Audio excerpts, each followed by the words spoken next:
Hello and welcome to another wilderness tamed gardening video, and in this one we're clearing overgrown vegetation from a small wildlife pond.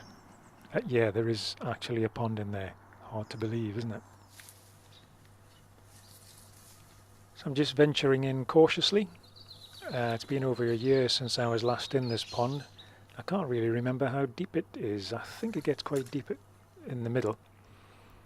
As you can see, I'm sporting my thigh-length waders, which I know from previous comments have been a bit of a hit with some of the audience. No scythes involved in this one, mainly because I forgot to bring it. So I'm using my Fiskars shears just to clear the top of the vegetation to get down to water level and see exactly what I'm up against. With most pond vegetation, it tends to creep across the surface first, and then the roots build up and build up thicker and thicker layers down into the depths of the water. So that's going to be the hardest part to tackle.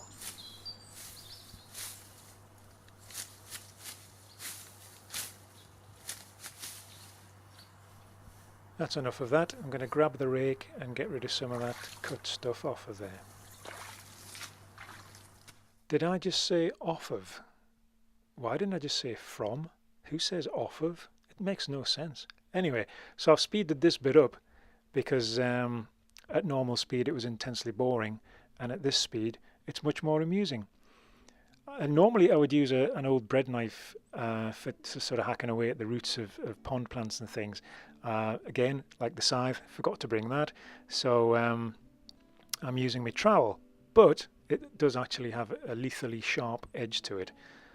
So I'm just working my way down into the water and chopping away at the roots. And once you've got enough cut, you can yank it out.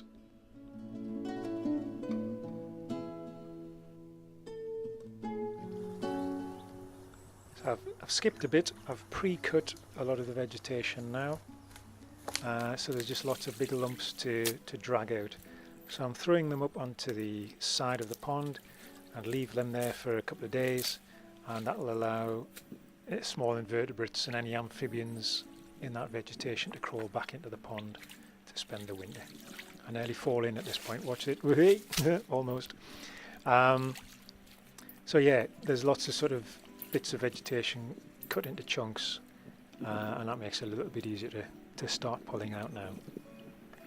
And we're leaving all the vegetation on the side of the pond for a few days for animals to crawl back into the water. I don't really feel that this needs any explanation other than I'm raking off some stuff and getting rid of it from round the back edge of the pond. Is that all I need to say? That's all I need to say about that, really.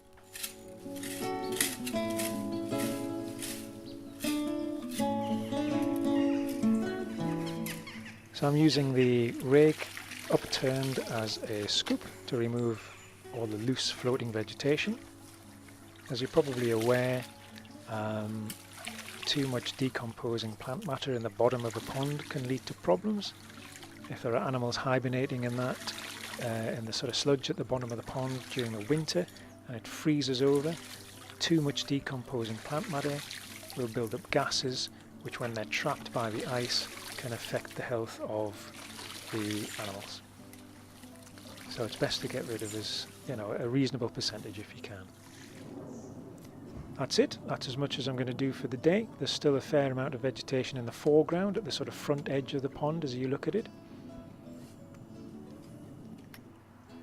That's how we started off, completely overgrown. And a bit of open water will benefit the amphibians. This pond supports a population of great crested newts, Trichuris cristatus, and they like a fair amount of open water in their breeding ponds in order to do their courtship displays. I'm just focusing in on a couple of common frogs who came out to enjoy the newly cleared out pond. Hope you've learned a bit from that. If you don't have a pond, get one done. And if you do, remember to look after it. Just a bit of maintenance at the back end of the year can make a big difference to the health of the pond and the plants and animals in it.